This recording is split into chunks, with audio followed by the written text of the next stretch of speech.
প্রিয় ব্রিয়াস, আমরা এখন দাঁড়িয়ে আছি সেই কৃষকের জমিতে।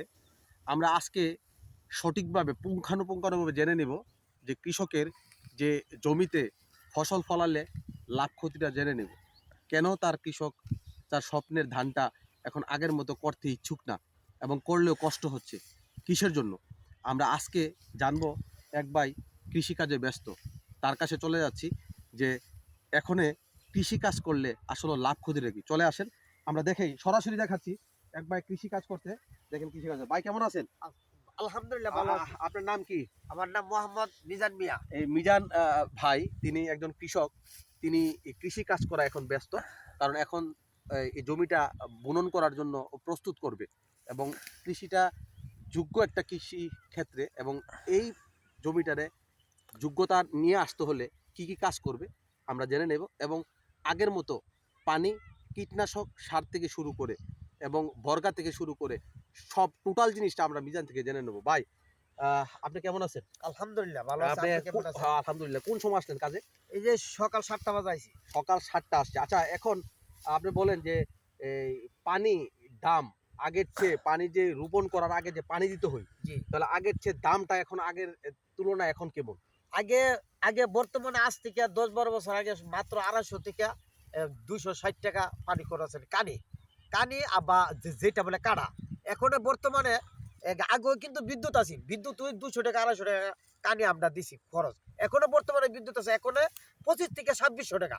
এখন কেন যে এটা আমরা বুঝতে পারি না। আমরা আগে ছিল 200 থেকে 250 টাকা, 250 টাকা, এখন 2500, এখন 2500 টাকা, 2500-2600 টাকা। এখন আগে 250, এখন 2500 থেকে 2600 টাকা সে পানির বিল। আগে কিন্তু বিদ্যুৎ আছে না, এখনো বিদ্যুৎ হই। আগেও বিদ্যুৎ ছিল, বিদ্যুতে আসতো পানিটা, এখনো বিদ্যুৎ আসতো। আর ফারাকটা আপনি দেখতে পাচ্ছেন কতটা ডাবল চলে আসছে। আচ্ছা, কীটনাশকের ব্যাপারটা বলেন। আপনি কীটনাশক এবং জমিতে সারের যে দামটা কেমন পার্থক্য? সার আজ থেকে 12 থেকে 13 বছর আমরা আগে দিছি সাবুটা, যেটা সাবুটা 4 থেকে 450 টাকা টালি। আর যে পটাশগুলা দিছি 750 টাকা টালি। আর যে আপনার যে মাইটটা সার বলে এটা দিছি আমরা মাত্র সকল তানে 950 টাকা টালি। এখন বর্তমানে সাবু হয়েছে আপনার 1400-1300 টাকা টালি। পটাশ হয়েছে 1800 থেকে 1700 টাকা টালি। আর মাইটটা হয়েছে আপনার 3600-3500 টাকা টালি। দেখলো আগের থেকে অনেক গুণ বেশি বাইরে আছে গা। কিন্তু জমিন কিন্তু এই মানে 3300 তো এখানে, কিন্তু আগে হয়তো আপনার একখানি হতো 20 মণ ধান, এখনো 20 মণ ধান হইও। কিন্তু এটা হইতে পারে আগে ধানের দর আছে 500 টাকা মন, এখন বর্তমানে 1000 টাকা হইলে কিন্তু আগের থেকে ওখানে বিভিন্ন অনেক গুণে এখন সবগুলোই বাড়তি। আগে আছে মনে করেন লেবারের দর মারতো 60 থেকে 70 টাকা মানে রুজ, এখন বর্তমানে 6 থেকে 500 টাকা রুজ। তাইলে সবই রিডেবল।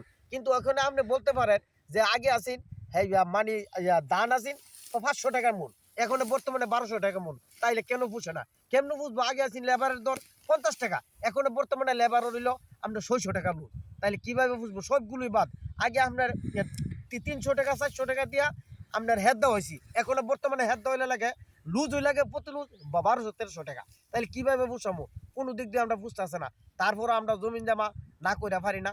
জীবনে আমরা নিজস্ব কোনো হেত নাই। একবার হাতে আপনি বাগি আনি, বর্গা আনি, আগুরি আনি, মানে শব্দ একটা ওই আনতে গিয়ে দেখাইতে একবার জমিন ফালাই লাগছে। আমরা অনেক সময় গরিব হিসেবে মাগনাও দিলা, মাগনা দিলে কি তারপর আমরা যে খরচে কোনো কিছু করতে পারি না।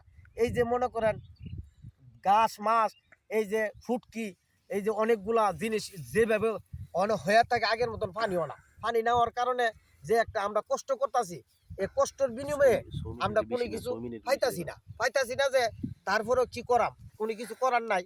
এখন তো না করে উপায় নাই। আমরা মূর্খ মানুষ, আম মানুষ, শহরে চিনি না, ব্যবসা বাণিজ্য করতে পারি না।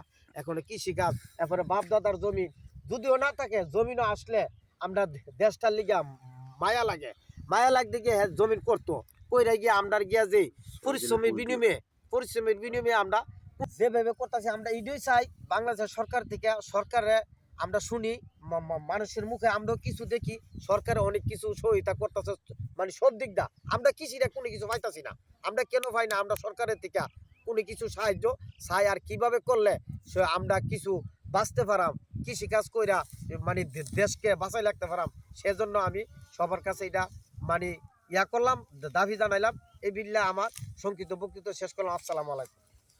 সম্মানিত ভিউয়ার্স, আমরা কৃষকের মন থেকে যে কথাগুলো বলছে আপনারা সব কিছু জানতে পারছেন। তো আমরা চাচ্ছি যে এই কৃষকের স্বপ্নের ধানটা সে বাড়িতে নিয়ে যাবে, সে উপকৃত হবে। কৃষক বাঁচলে দেশ বাঁচবে, দেশ বাঁচলে আমরা বাঁচবো। সুতরাং আমরা কৃষকের উপর নির্ভরশীল হয়েই আমরা আধুনিক কৃষিকে আমরা আমাদের কাছে নিয়ে আসবো এবং সরকার যেন সহযোগিতা করে কৃষকের দুঃখগুলা সুখে রূপান্তরিত হই, এই সোনার ধানটা যেন ঠিক মতে গুলাই যায় এবং সেজন্য উপকৃত হই। ধন্যবাদ, সাথে থাকবেন। নতুন নতুন ভিডিও নিয়ে আমরা আবার হাজির হব। এই পর্যন্ত ধন্যবাদ। আসসালামু আলাইকুম রহমতুল্লাহ।